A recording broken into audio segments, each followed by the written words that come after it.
this is SuzieQ of SuzieQ's Happy Little Haven, and welcome to my nursery room window. So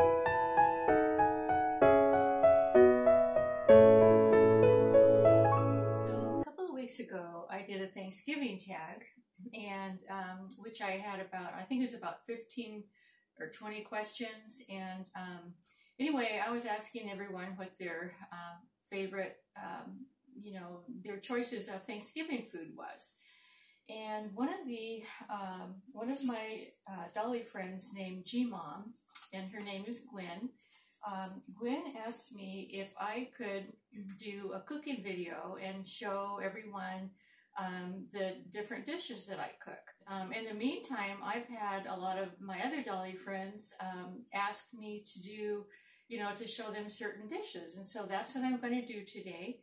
And so right out here, spread out in front of me, I have all the ingredients to my Thanksgiving dinner. And so the first thing I want to show you is the big turkey. This turkey is I was going to see how much it weighs. It's a 21 and a half pound turkey, and it's a butterball. And for those of you that live in the United States, know about butterballs. I'm not sure where else they're distributed, but anyway, I've never cooked a butterball before, and so I'm gonna, be really happy about doing that.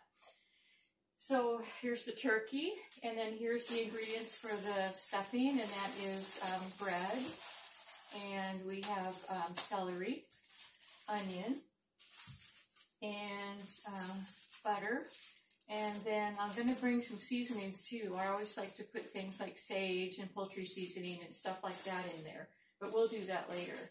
So there's the stuffing, and then here's the famous sweet potato casserole that I tell everyone about. And these are the sweet potatoes. And then in this casserole, it's also going to have some butter and some brown sugar and some vanilla and some salt. And then after it's all said and done, we are going to have miniature marshmallows on top.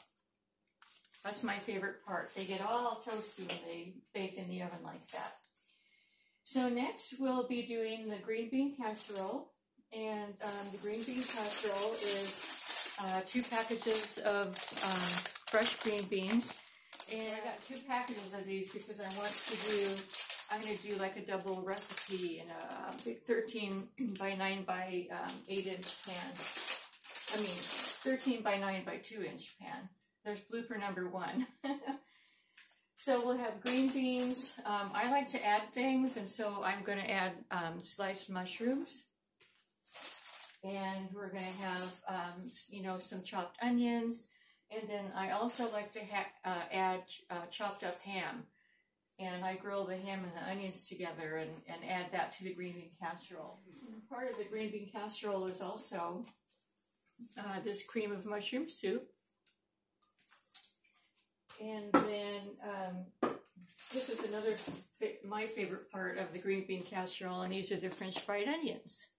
They go inside, and like half of them goes inside, and then the other half goes on top, and they kind of get toasty too. So then the next thing we'll be doing, we'll be having mashed potatoes, just regular mashed potatoes, no garlic. And along with that, I spoil myself for Thanksgiving because there's just so many things to make. So I buy this turkey gravy mix, and I make that. Normally I'll make my own gravy, like when I do venison dishes and things like that, but I just wanted to cut corners with the gravy this time. Let's see, what else do we have? Oh, the fresh cranberries. Okay, so here's our fresh cranberries, and I have 2 packages of these. And I'm going to do sort of like almost a double recipe of these. And I didn't discover this until this morning, that there's actually a recipe on the back for these. And so I'm going to use that recipe. I looked up a recipe last night for these, but didn't realize that the recipe was on the back, so that's really handy. So it's just cranberries and sugar. And then I forgot to get out my rolls. We're going to have fresh rolls. I mean, not fresh rolls. We're going to have, these are the kind of rolls that I like. My husband and I love these. And so these are going to just pop out and, you know, be put in the pan and put in the oven to bake. And then we are going to have pumpkin pie with whipping cream. And I'll show you my pumpkin pie. And I made the pumpkin pie yesterday because I knew that I wasn't going to be able to fit it into the oven today because of the turkey. So anyway, this is another thing that I cut corners on because I decided that I was going to buy the Marie Callender's frozen pumpkin pie. And, you know, it tastes really good too. I love it. And Marie Callender's is a really good manufacturer of food products, and they also have really good restaurants. I think they're mainly in California, but so anyway, I baked the pie yesterday, and I've had it in the refrigerator because my husband and I both like this pie as, you know, cold like this. And then here's the whipping cream.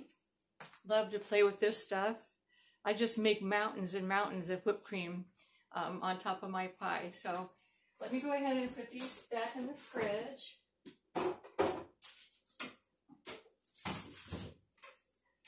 Okay, so what I'm going to do next is I'm going to be cooking on my my island right here. So I'm going to shut the camera down for just a minute while I clear all this stuff off and put it behind me so that I easily access. And then I'm going to start out with the turkey. So we'll see you in a second. So the very first thing that I do to get ready to prepare to bake or roast the turkey is I do an old family tradition of I roast my turkeys in foil. And my mom and dad used to do this when I was growing up, and then I continued on the tradition. And I don't know how many else of you do that, but it's really kind of a fun way to do it, and the turkey gets stays really moist that way. It doesn't have a crispy skin because of the fact that it's in foil, but the meat itself is really moist. So this is heavy duty foil. So what I do is, and you always have to do 2 sheets of foil, and then I'll show you how you link the foil pieces together to make it wide enough for the turkey. And I'm pretty sure that's going to work for the turkey. It looks like it. So I'll cut this off. And this is kind of the fun part of it. I remember my dad doing this. He used to do this for my mom when she was cooking in the kitchen. So you take 2 pieces of foil, like that, the same length, and then you put them together. Let's see, I like the shiny edge to be on the outside of the turkey. So I turned it over like that. And it probably isn't exactly, it's hard to get the exact length. In fact, I'll just go ahead and snip off with my scissors because it's easier to fold it when the edges match up.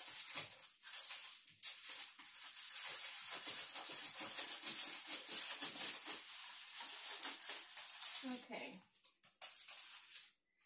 Now then, you take this edge and you turn it under, like about 1/4 inch.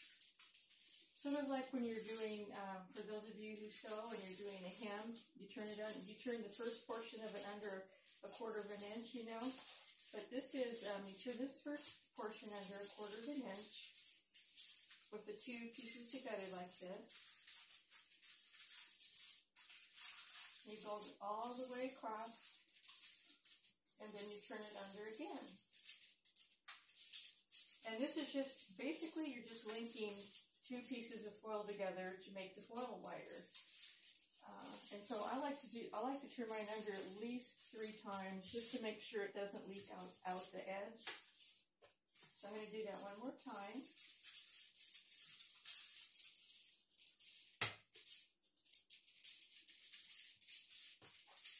then, okay, so see, once you get that done, then it's a nice big, wide piece of foil for the turkey.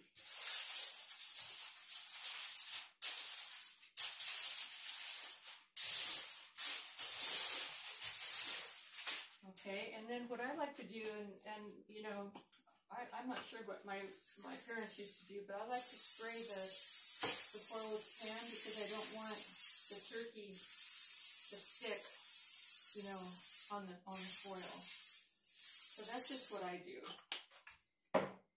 Okay, so the next step is I'm going to get the turkey, I'm going to take it out of the wrapping, and I'm going to bring it over and put it on the foil. I've got my turkey all unwrapped, and I have him sitting on this big piece of foil that I just prepared. And the next thing I'm going to do is I'm going to make the stuffing so I can get him all prepared and then popped in the oven. And I have my oven preheating at 450 right now. The way that I make stuffing is I take the celery. Well, first let me do the bread. Okay, I'll show you how I do this. And this is a family tradition too, that my mom always used to make this kind of stuffing. So you take a loaf of bread, and this is a big turkey, so I'm going to start out with maybe a half a loaf. We'll see what happens. This stuffing is just sort of like you play it by ear, but the way I do it is, my mom used to tear it. You know, she would just stand there and tear it, and that's okay, you know, but then me, I just wanted to do it the fast way, so I put a couple of slices together, and I slice it into chunks like that. Another tradition, and I'll show you another tradition is, now she used to use brown paper bags, but I decided, since, you know, I rarely get paper at the store, you know, anymore. Anyway, so I decided that I would use a double bag like this.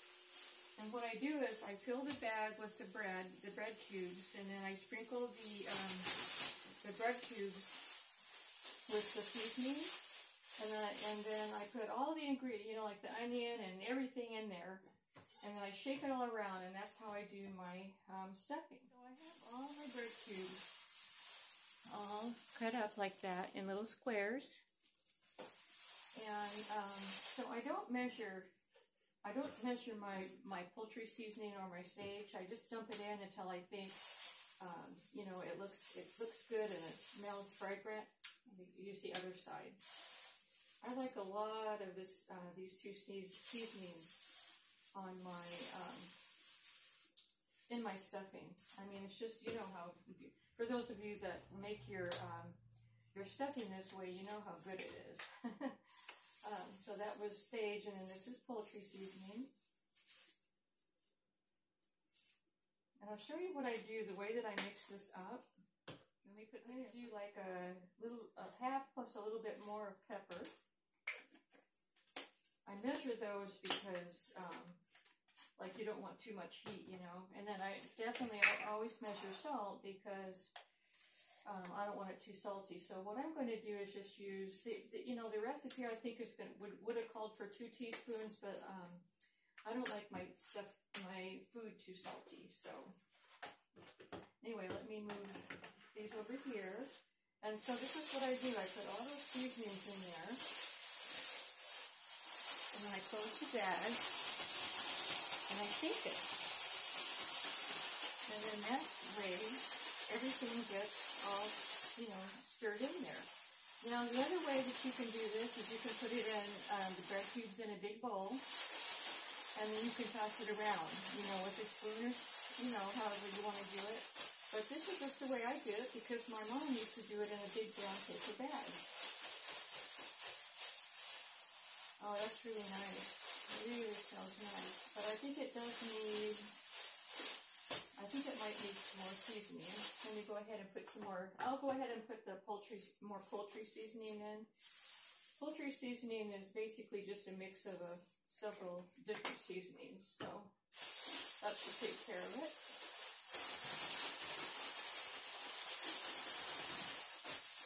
Okay. Oh boy, that smells super, super good. There you go. You want to smell? Didn't that smell good? All right, so now we're going to turn our attention to, we're going to continue with the stuffing. And what I want to do now is I'm going to chop the celery and the onion. So here is, let me find my celery. Here's my celery, and here's my onion. So we'll chop that, and then I'll melt half of, it's actually a full cube of butter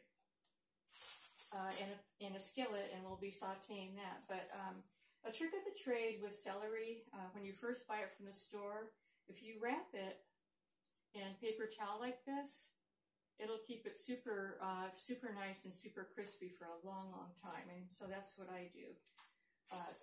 But anyway, I need to wash this celery because, you know, celery always comes with dirt on it because, after all, it's from, you know, out of the ground, I guess. I've never seen celery in a garden. I'm not really sure what it looks like, but I'm going to use probably about that many, like a handful. With this dressing, like I said, I don't really measure it, but there are recipes, you know, that would measure, so I couldn't tell you what my measurements are.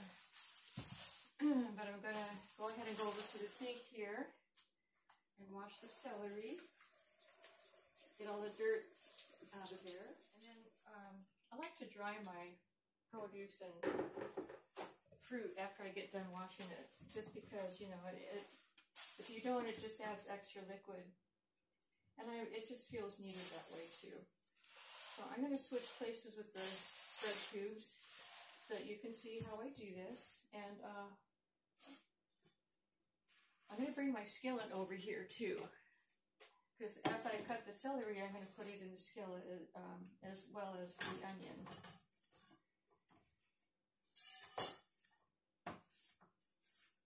I have some little tricks of the trade on how to slice and cut these veggies quickly. So first I'm going to take the bottoms off because they're usually kind of, you know, they're not that tasty. They're kind of harsh.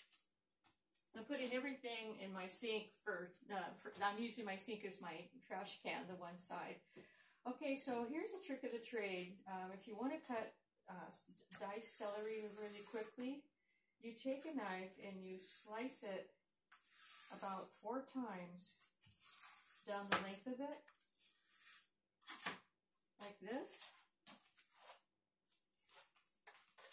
and then you put it all together like that, and then you just dice, and then it ends up little tiny diced pieces, and that's a time saver too. When I cook, I like to save as much time as I can, you know? And so that's something that I taught myself. I'm not sure if other people use that method too, but okay, I have another trick of the trade to show you with slicing an onion. I'll take the ends off, of course. And then let me get my little paring knife, because I want to get the skin. You know how the onions have a skin. Okay, so the celery's in there. So I take and I slice my onion in half like that. Close up, and then, so it's in half, right? So then I put it down like that, and I take the onion and I dice it up in real thin slices. And it's going the opposite way of the grain, right? So then I turn it over, or turn it around, and when I slice it like that, it turns into little bitty bits. And I saw this idea on a cooking show one time, and I adopted it because of the fact of, you know, I don't get tears this way. You know, the onion doesn't bother my eyes because it's so quickly done. There's really not time for the oniony gases to escape and get to my eyes. So anyway, that's another little trick of the trade. As you can see, I've been cooking forever and ever. I learned a lot from my mom just by watching her, and my dad just by watching him, and then I watched cooking shows, and of course my own experience of just cooking all the time. You know, I cook dinner every night, and so here we go. All right, let's get all this onion and celery in a pan. All right, so as you can see, it's a glass top stove. It's not my preference. I enjoy cooking with gas better than I do with electric, but here in the mobile home, we have electric, but we have gas over at the farmhouse. See, you can see how that grill lights up like that, but it's a flat glass surface. So. Okay, so I've turned that on to about medium, and I'm going to add a whole stick of butter. Yes, you guys, a whole stick of butter. And I use paper towels like crazy. I noticed that my hands are getting a little sticky. So I've got my handy dandy wooden spatula, and what I'm going to do is I'm going to melt the butter in there, and I'm going to grill up the onions. So the butter will be melted, the onions and celery, the onions will be grilled up, the celery will be tender, and then we'll pour this whole mixture into that bag that I have the bread cubes in. So here they are cooking away. And as you can see, they're getting a little bit tender and steaming really nicely like that. So I'm going to go ahead and stir it, and then I'll come back and show you the end result. Okay, so I've got my onion and my celery and my butter all together here, and everything's all sauteed nicely. And I also let it cool off a bit because I'm going to be pouring it into a plastic bag. So let me go ahead and do that. I'll go ahead and put the celery and onion mixture into the bread cubes. Make sure I get every bit of that goodness out of there.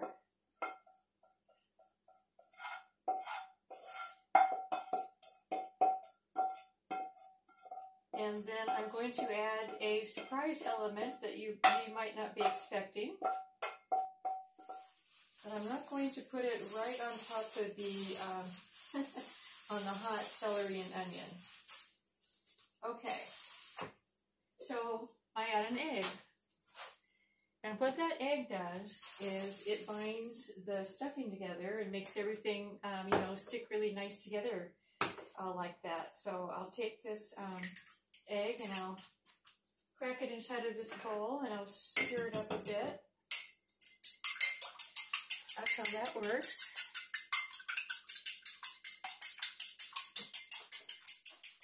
And then, like I said, I want to make sure that I just put it on the bread cubes and not so much the hot celery and onion right now because I don't want it to turn into scrambled eggs.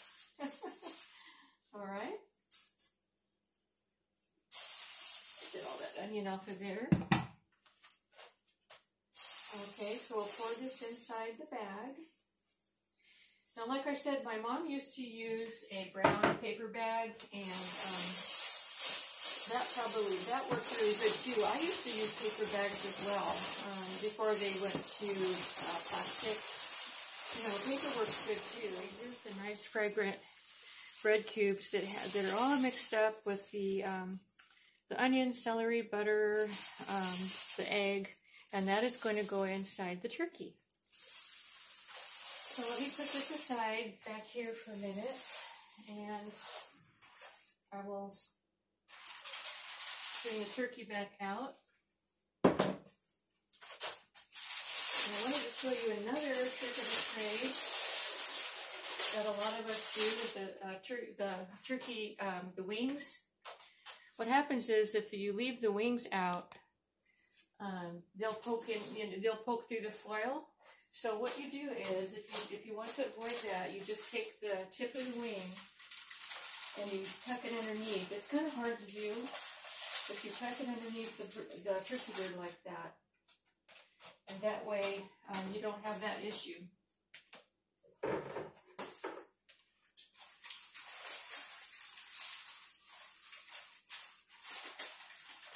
Okay, so we are going to, I'm going to turn the turkey around. And it used to be that we would have to also, in the olden days, we would have to try to figure out how to bind the turkey legs together, but now they come like this, you know. So, and I was looking for, usually I thought Butterball had like a plastic gauge that popped out, but maybe not. I have instructions, so I'm going to have to read the instructions after I put the dressing in. Okay, so here's the dressing. Like I said, I use my hands. What do we have? Oh, there's a big ice chunk in there. They usually put the neck inside of there. By the way, speaking of ice chunk, I started defrosting this on Thursday night last week in the refrigerator, and it wasn't, I mean, it's still got ice inside of it, but it does feel like it's defrosted. But yeah, I mean, I started, you know, last Thursday to defrost it, and then yesterday I took it out. Yesterday morning I took it out and I left it in the sink because of the fact of it, you know, it wasn't defrosting all the way inside. So anyway, yeah, it just takes forever and a day for a huge turkey like this to defrost. So go ahead and finish filling up this portion of it. And then I also fill up the next portion.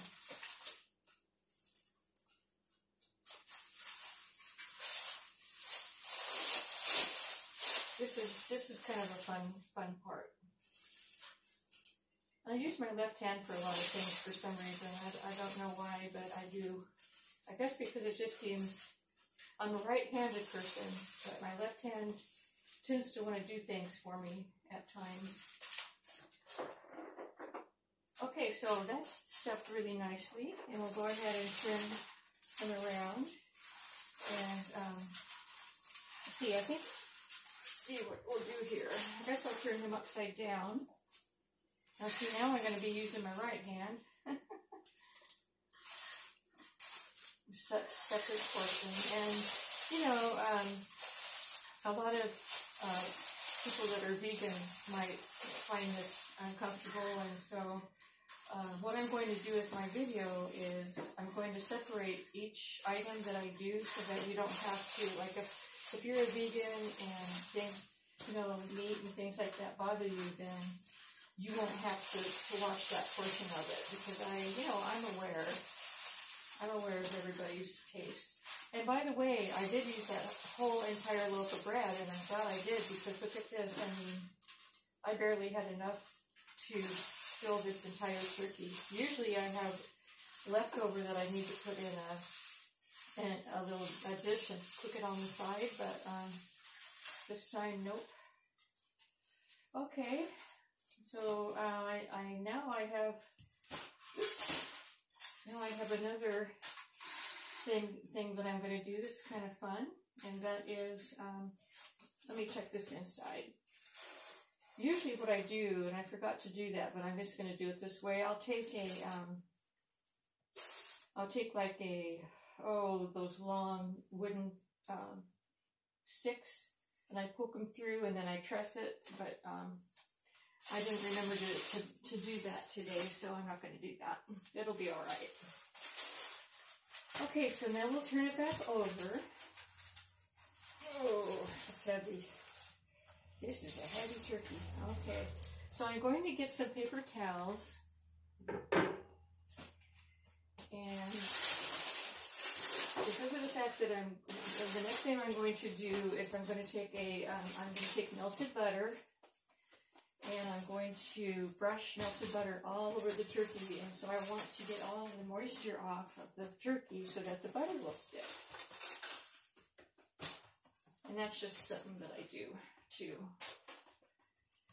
Yeah, everyone has their own little methods, don't we? Okay, my melted butter, and here's my paintbrush. See? Here's my melted butter and my paintbrush.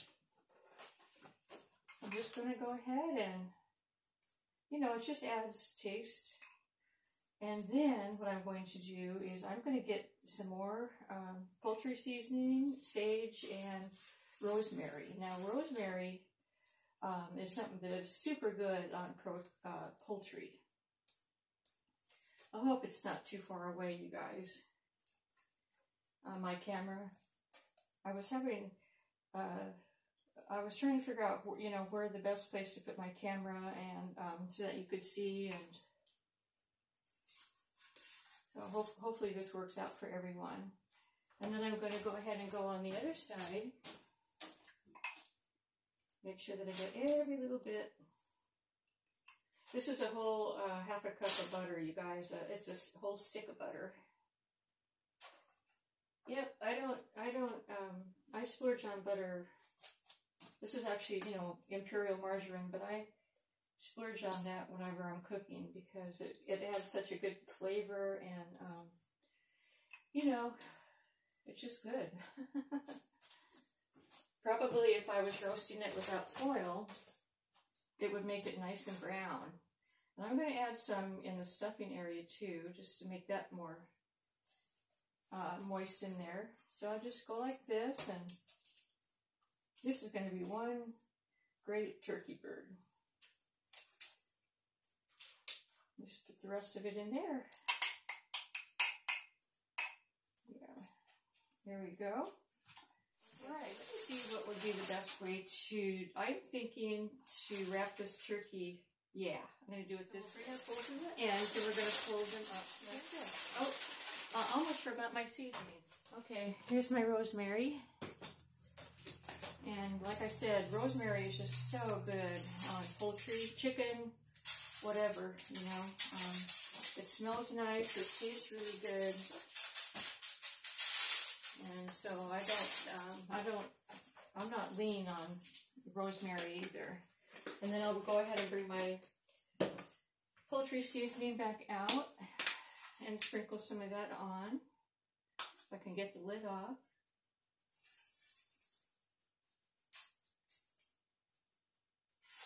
So yeah, this is our traditional Thanksgiving turkey. There's some sage. Just a little bit, not a lot, because poultry seasoning, I believe, has sage in it. Okay, now it's time. So we can go ahead and bring the two ends up together like this. And just kind of start in the middle. And you pull both ends down together at the same time. So I have both ends together, and I'm folding them at the same time. And again, this is heavy-duty foil. And then from there, you just tuck it under. And then you tuck into one end with a little present. Tuck in the other end.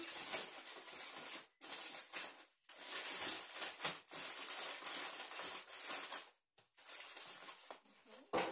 So there's my turkey pan, and I'm going to put that in here, which it barely fits. I'm glad that I have the foil all the way around it, because all the drippings won't come out in the oven.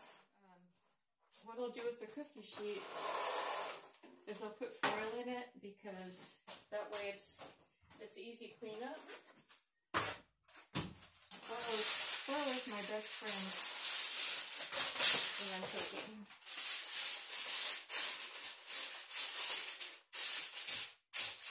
There we go. I'll put this inside of here. It's got little handles on it. Oh gosh, that's so heavy. So next, I'm going to unplug, and then I'm going to show you where this turkey bird is going to be. This turkey bird is going to be baking right down there. So let me go ahead and open it. And I put the rack on the lowest part. this is heavy. This is probably at least 25 pounds. Oh, goodness. All right. Okay. Voila. All right. So that's going to cook for about 5 hours.